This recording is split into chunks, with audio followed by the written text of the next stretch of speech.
Seven, 6, 5, 4, 3, 2, 1. You'll never have the sacred stone. Oh, this you crazy mother.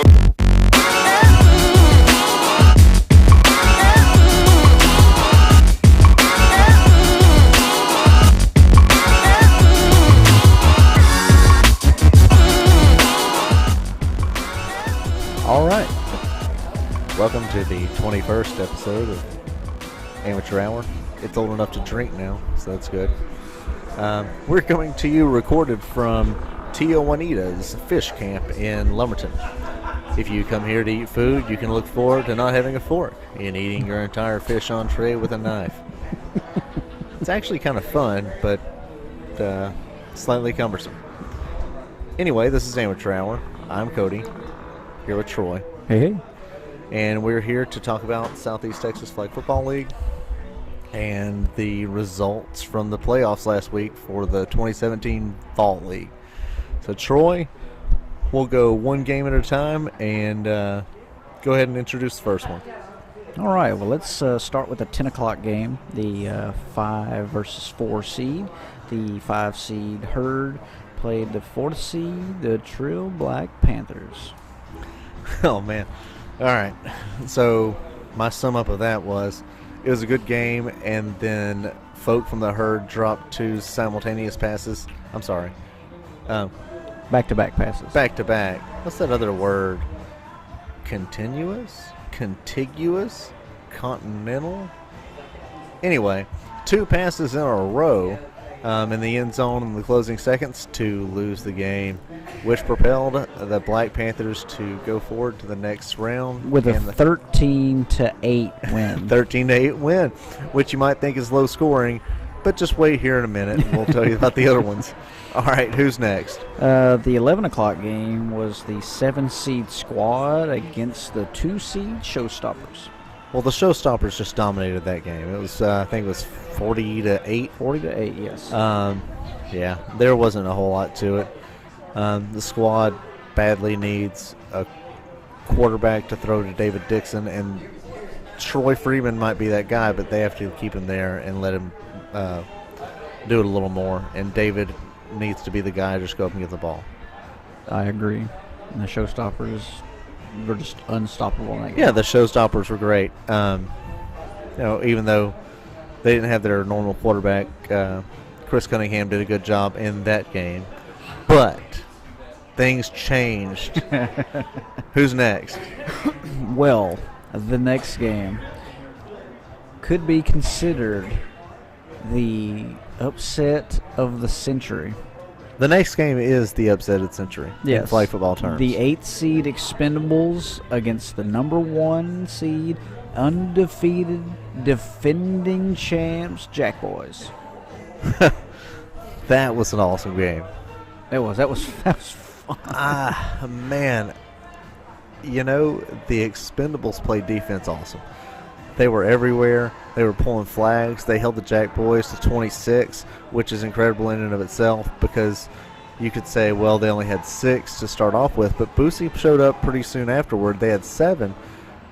Even after they had 7, though, the Expendables were doing a good job of shutting them down. And remember, they won the game by 10. 10. So it's not 26. The only thing that made that game seem close was the fact that the Expendables were so worried that they would blow it somehow at the end that they were panicking and freaking out, because they won that game. And you know what? They all pointed at me when it was over, said I didn't give them a chance. So good job, guys. Very proud of you. It was a fun game. I was back and forth just it was watching. Exciting. Yeah, I was happy to see that game go the way it was. And I think one of the guys from the Jack Boys asked, well, why is everybody on the sidelines rooting for the Expendables? Well, you know what? Everybody rooted for George Mason. I mean, you want to see, Lamar beat Alabama. So people love underdogs. Sure. It was a fun game. I mean, It was awesome. Yeah, I mean, when an upset's about to happen, people want to see something happen. They don't want to see the same thing happen, and that was fun to see. I mean, I still feel the Jack Boys are the better team and maybe the best team in the league. But that's why you play the game, though. That's why you play the game. That's right. Who's next? The next game, the last first-round game, is a 6-seed Squad Elite against the 3-seed 409 boys. That was a very low-scoring game. 7-6. Yeah. 7-6 is not a lot of points in flag football. It was a stalemate all the way through. It got really intense for a while. There were some questionable calls, but somehow the 409 boys squeaked it out. Neither team scored in the second half. Yeah, it's a weird weekend. It was a weird day. It really was. It's so unlike the SETX FFL. There's always 40 to 35, or always just high-scoring games, and there was just not that on this Sunday. Yeah.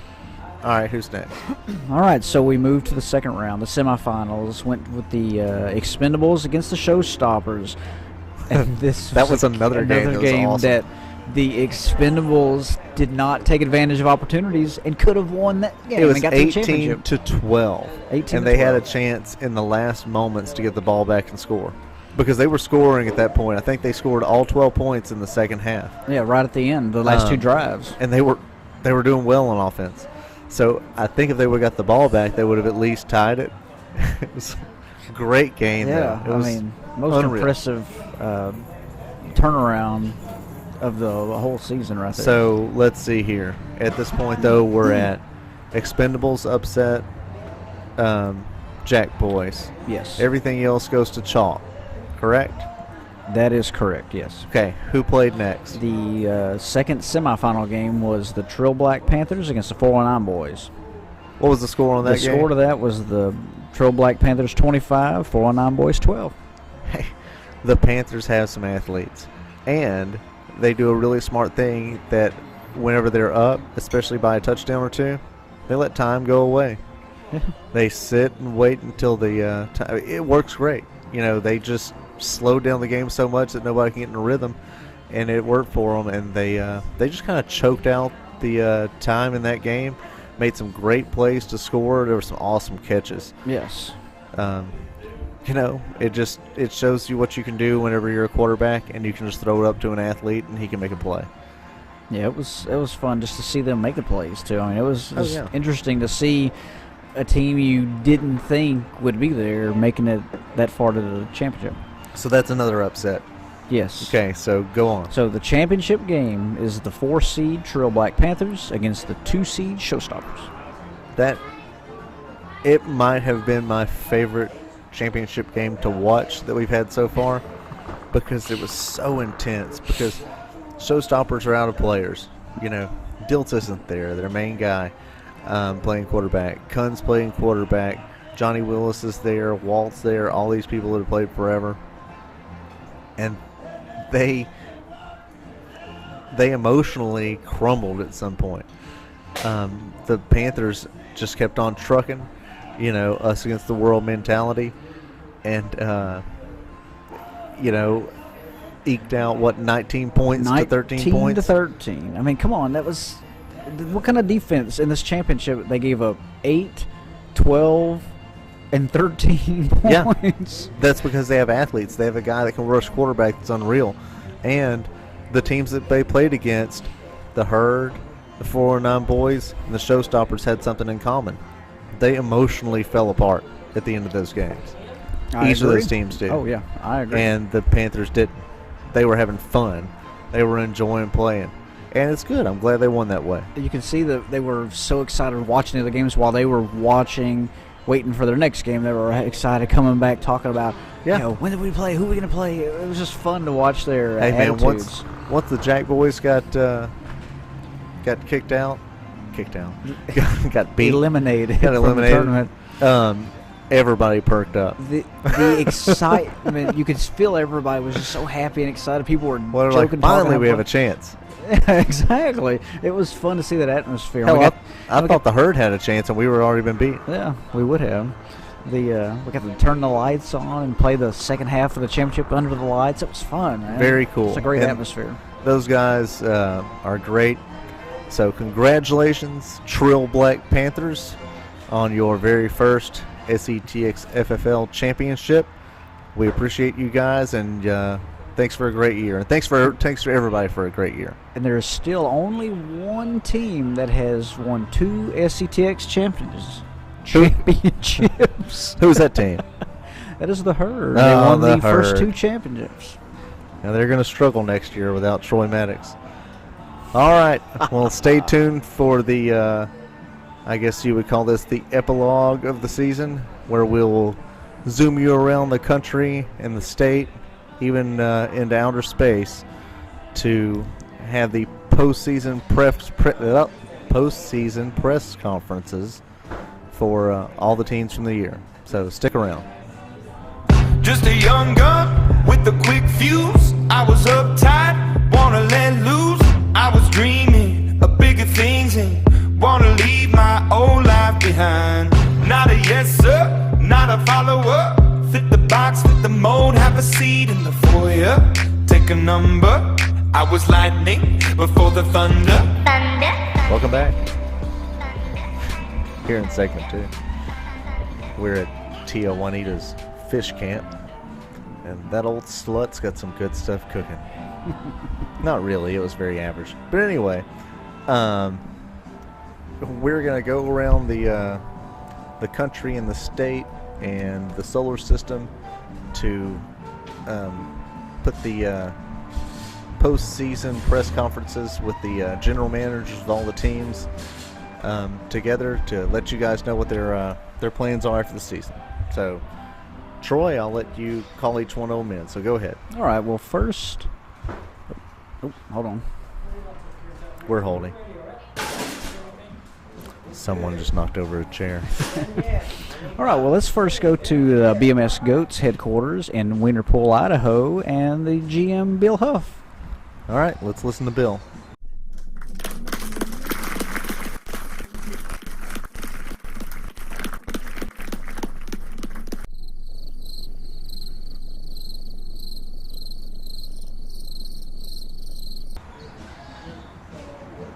But I don't think he's coming. Well, No call, no show on the press conference. maybe he got the wrong time. Yeah, that'll happen. Okay. All right, who's next? Well, let's go to Diamondbacks headquarters in Port Acres, Texas, and the GM Jose. Okay, let's hear what Jose has to say.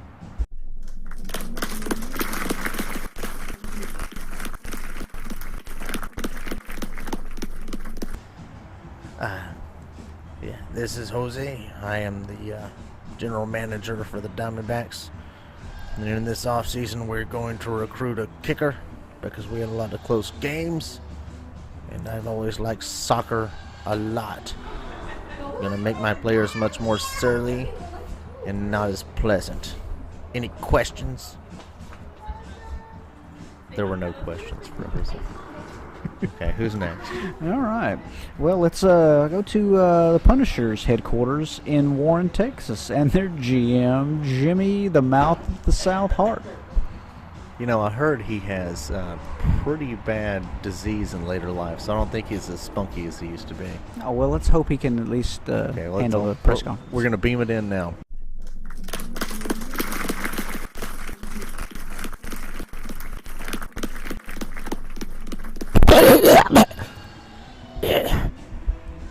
Okay. Thank y'all for coming. Our team's gonna do a lot of MMA here in the off season. They're gonna listen to Henry Rollins. They're gonna get a quarterback. And they're gonna get a prescription to Xanax to calm down their nerves. I'm not taking questions because the nursing home needs me back now. And that's all. Okay.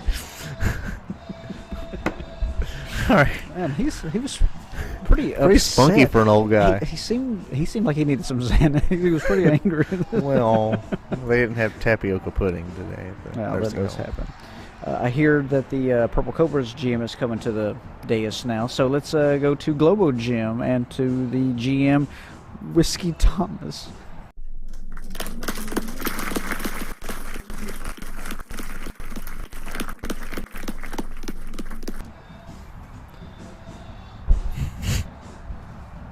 Yes, we're We got a lot going on.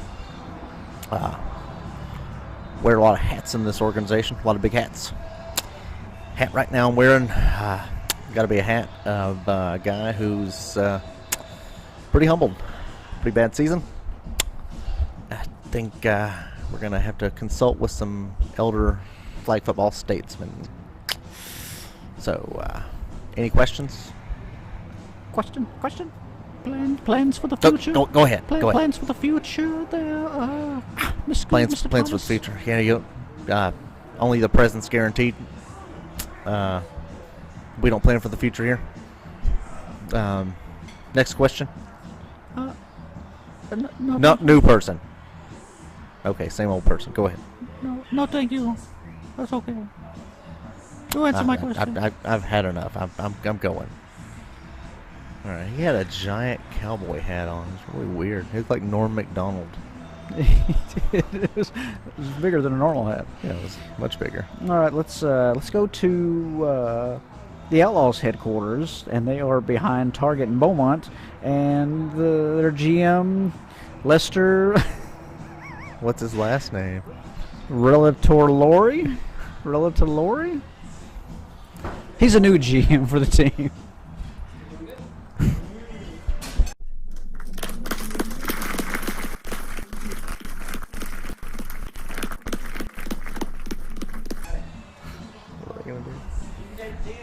I got some good news for you guys.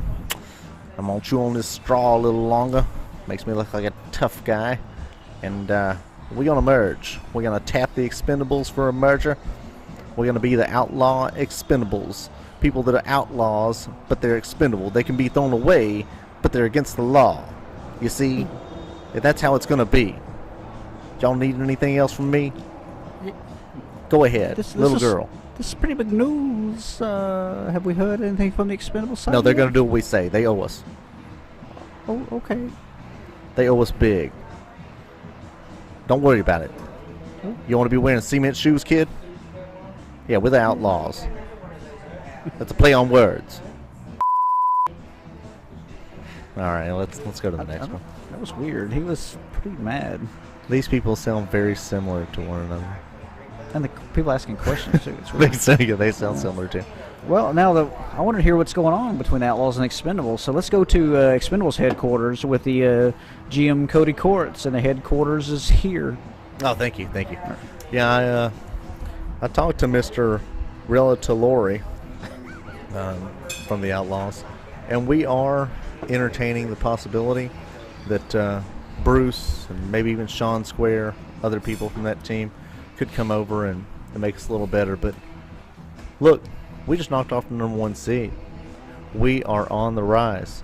If we can just get people with two good hands to throw the football, I think we'll be great. If we can get Bruce in, a couple of guys from that team, we're going to implement a 3-quarterback system. It's going to rock the league. We're going to win the championship next year, and that's what I got. Any questions from the? Hang on, you in the front. Go ahead. I have a question. Okay, you in the front. Cody, it's Troy. You're right in front of me. Yes, Yeah, you okay. in the front. Okay. Question. Who's going to be the GM of this Outlaw Expendable connection here? Is it going to be you, or is it going to be Mr. Relator? He seems pretty of a hell-bent on being the GM of both teams. I'm not at liberty to say that he won't be. There's a lot going on, certain photographs. It's in the works. God damn, Lester, he already released them. Shit, I gotta go. All right, I gotta go. Well, let's go to another place. Yeah, I'll let you deal with him. That guy had a lot of problems. You can give him a call, and we'll move ahead to the Squad Elite headquarters in Cleveland, Texas, and GM Frank Lightstall.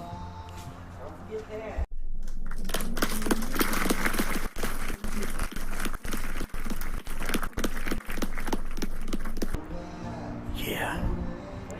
This Frank, we gonna do an off season. We gonna get some uniforms. Y'all got anything for me? Yeah, go ahead. What these uniforms gonna look like? They gonna say Squad Elite. They gonna be cloth. They gonna cover the belly. and they gonna cover the chest. They gonna cover some of the arms, but not all the arms, because it gets hot sometimes. And you can wear long sleeves when it's cold under your uniform. That's why they gonna have short sleeves. They gonna have on the back some numbers, and they're gonna be colors, light colors for the jerseys, and dark colors for the numbers, so you can see them better. Next question, go ahead. Yeah, what them colors gonna be, bro? We don't know.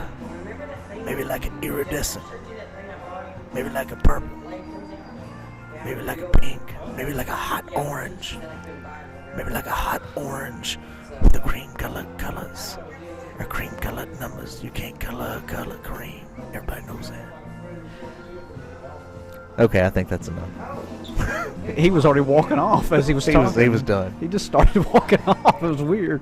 I heard that he does a late night radio station somewhere. He'd be pretty good. He has a good voice for it. Let's move to Herd headquarters, and they are at the VFW Hall Inviter right now, actually, and GM Bagley Hunter is there.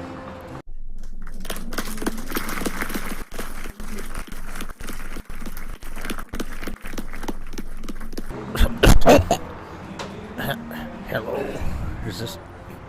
Can you hear me? I'm very tired. Where am I? Hello. Mr. Hunter, this is press conference for the end of the season Those for the Herd. boys are still doing that. But what do you want? We just want to hear some words for the closing of the season. They need to stop playing.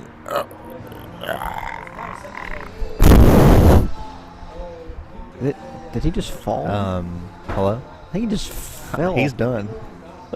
I think they need to find a new GM. Yeah, probably so. He's He's not- way too traditional. He did have some good pickups this season, though. Yeah. It's mostly his son that's doing it. Wembley Hunter. But he is a behind-the-scenes guy. He doesn't like being out front. Oh, yeah. Everybody knows that. Even babies. Let's move to this one. I'm excited to because the Trill Black Panthers just won a championship, and let's go see to Port Arthur, Texas, and their GM Max Harrison.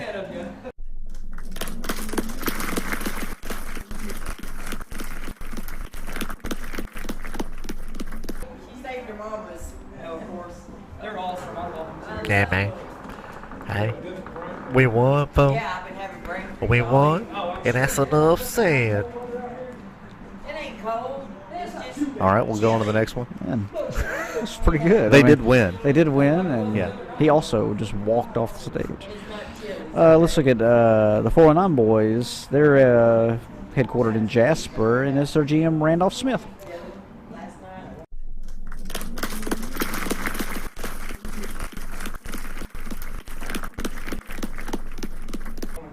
Yeah. This is Clint's older brother, Randolph. Also Herm's older brother, Randolph. What we need are people to quit asking if we're not getting along. Everybody likes everybody on this team. Y'all understand that? Y'all got any questions? I ain't taking no questions. Only statements. What do you have to say? Make it like a statement. You don't get along? That had an upward inflection, implying a question, and I ain't gonna address it. We get along and we like each other a lot. I can't yell right now because. Okay. Okay. All right. Next. Let's move across the state there to Showstoppers headquarters in Port Neches Groves, Texas. Both cities at once. It's weird. And to Winston Carpetbagger.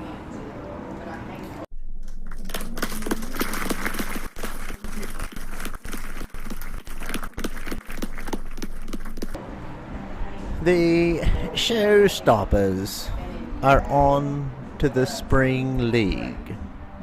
Will there be any queries?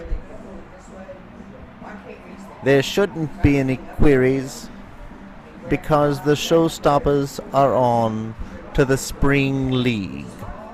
Winston Carpetbagger will not entertain any chicanery on the dais. Goodbye. That man's always been uptight. Super uptight.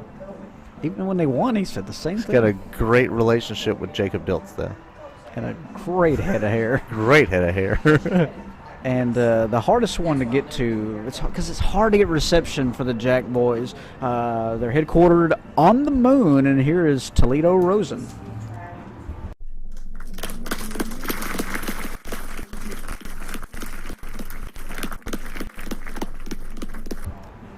This is Toledo Rosen.